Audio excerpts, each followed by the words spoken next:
I'm not going to give you the answers. I wasn't sure to answer those, but when I get them all in and I review them. But there are certain things that are that important. At one time, the company that I founded, Great Western Resources, I was willing to come back on my shield for it. And that's when we talked about Great Western Resources, I talked about fighting with the mafia, and having mercenaries, and gun battles, and some of you, most of you, all of you are not willing to pay that price to build a company like I did. Some of you aren't willing to dodge bullets, and I don't blame you. My wife wishes I had been on that, one of those, but I didn't. I was willing to do that because at that time, Great Western Resources was like my fourth kid. I would have done anything. Because if a man hasn't discovered something that he will die for, he's not fit to live. Last night, I had dinner with two of my partners here in town. One's a black federal judge, and one's a black lady doctor, Harvard medical school educated. And we were talking about building a board because we're going to do something. We're doing something in the healthcare industry, and we were talking about various very prominent black leaders here in Georgia. And we were, and I teased him. I said, you know, us minorities, because I am a minority. I happen to be a blue-eyed one, but I'm Hispanic. And so whenever I tell them this, I mean, Al and Maria, I mean, they just are both laughing. You know, us minorities got to stick together. I told them last night at dinner. And Maria's a very articulate, comes from a wealthy family. Now, she's from the South, where they had nannies and maids, and she never saw that hard ass in the South. I mean, she always had maids. And when I talked, and she was a Phi Beta Kappa, and she, you know, graduated #1 in her medical school at Harvard and all this. And when I talked to her about us minorities, my minority background was a hell of a lot harder than these two. They all went to the finest schools. They come from wealthy black families. And just the antithesis of what you read about. And so when I tell them this crap, they look at me like, you know, they listen to me because they hopefully respect what I've got to say, but they don't consider me a minority. So I always get a kick when I yank their chain about this. And when I start quoting Martin Luther King, you know, me quoting to them about Martin Luther King is humorous to them. We want you to be all you can be. How many know who Joe Batten is? And okay, Joe Batten, now listen to this, is the mentor to Ross Perot. Yet nobody knows who the hell he is. He also invented or wrote the theme for the United States Army, Be All You Can Be. Joe Batten and Ross Perot just came out with a leadership tape series, which is pretty good. You should get it. It's called Joe Batten on Leadership, featuring Ross Perot. Now, I would think that something that features Ross Perot on leadership, everybody would buy. Nobody's buying it.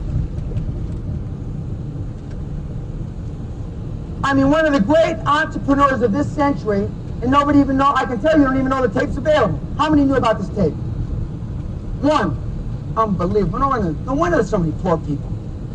Joe Batten wants to do something with me in Europe. I'm going to put him on one of my boards.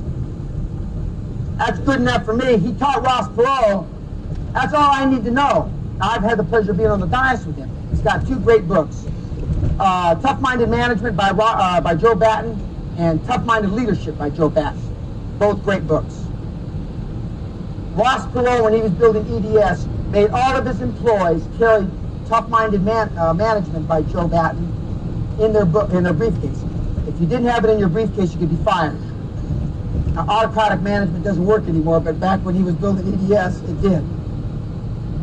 You're paid in life not for what you know, but what you can do or get others to do. I've been successful in building a lot of big companies because I get other people to do. I have other people and other people's money. That's the ultimate leverage. Marketing is not the ultimate leverage. It's other people and other people's money. We will talk a great deal about that. Because ideas are a dime a dozen. The person who puts them into action is priceless.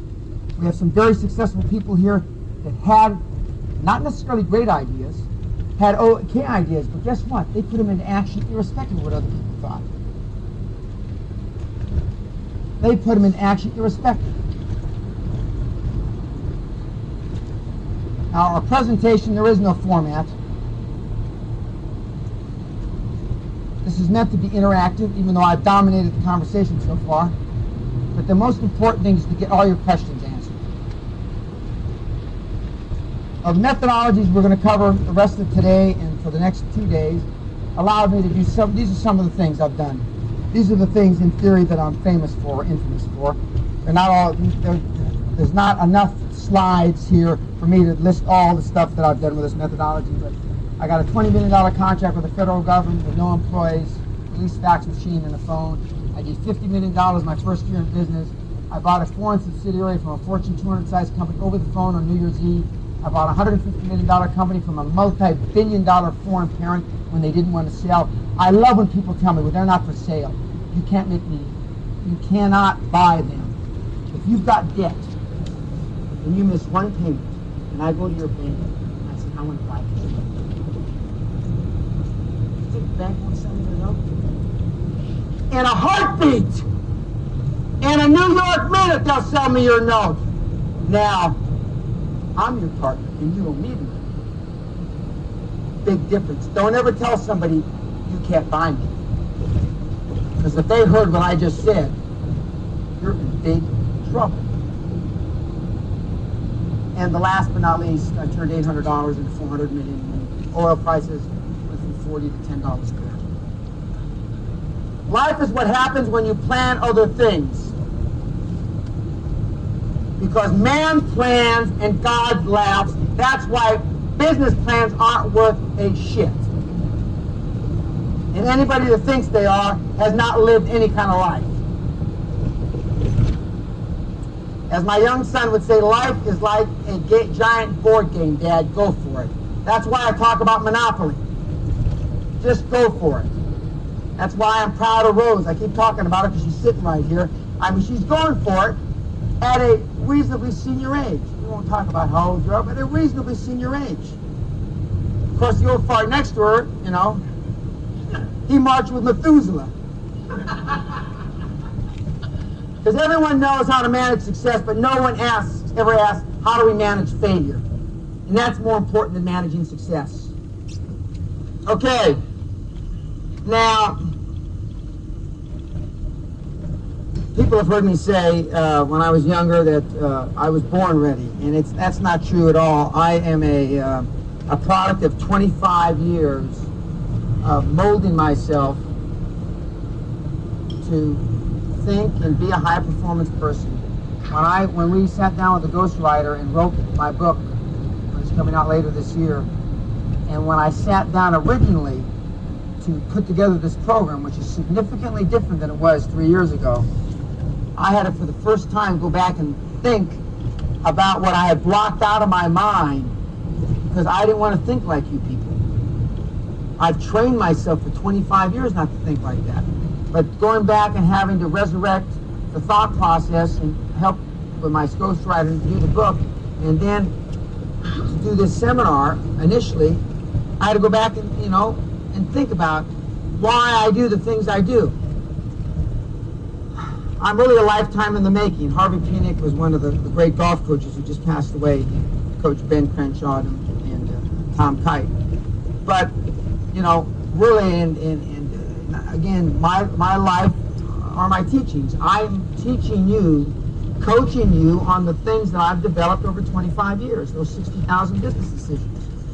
Those millions of miles on planes. I was one of the first million-mile Advantage Club in the early 80s with American Airlines. I've had 250,000 business conversations on phones. I've spent thousands and thousands of nights in hotels. I've made over 400 plus financial presentations on 5 continents.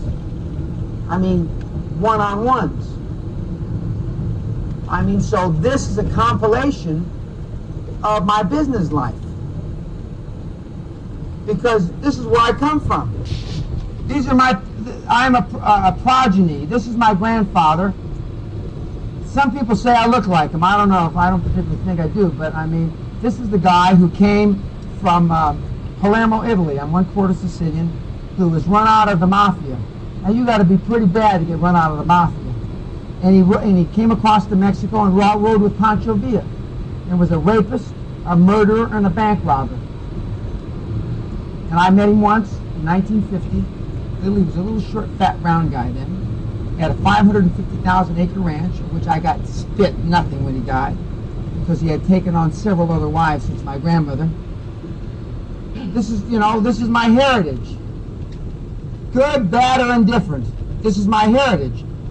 And for me to relate to some of the backgrounds that I've heard some of you talk about, because I certainly didn't come from having any silver spoon in my mouth. That's my grandmother again, and that's the little kid in the lady's lap is my dad. A long time ago. My grandfather was shot down in a gunfight in Denver, New Mexico, in the street. Sounds good to me. Now this is my urban ghetto outfit. This is where I used to live, ladies and gentlemen. Behind this chain link fence was a house at one time. You can tell it wasn't a very big house, was it? There's the fence. While they were shooting this picture 2.5 years ago, 3 years ago, there was a drive-by shooting 4 blocks from there. The Los Angeles Police Department put that fence up to keep people from dropping bodies. That's in East Los Angeles. That's why I went to school. That school's still there, Doris Place, although we had some trouble finding it, didn't we, Lucinda? It took me 45 minutes to find out where I used to live. They didn't believe me. Dave Winkler and Lucinda Burke were in the car. We drove around and around. I said, they can't have moved this whole neighborhood. I mean, where the hell did I live? From this window right here, the second-story window, I dropped an aquarium on my teacher, right here, trying to kill him when I was in the 3rd grade. I missed his head, broke his shoulder. But now just think about, what if I had killed the teacher? I'm glad, obviously, I didn't. But that's how I thought in those days. Where would I be today? If it had hit him right in his big melon head, which I was aiming at. You know? I probably wouldn't be here. Yep, I was focused. I was focused. That school's still there. You know, the richest heritage a young man can have is to be born into poverty. If that is true, I was born a rich man. Because I certainly was born into poverty.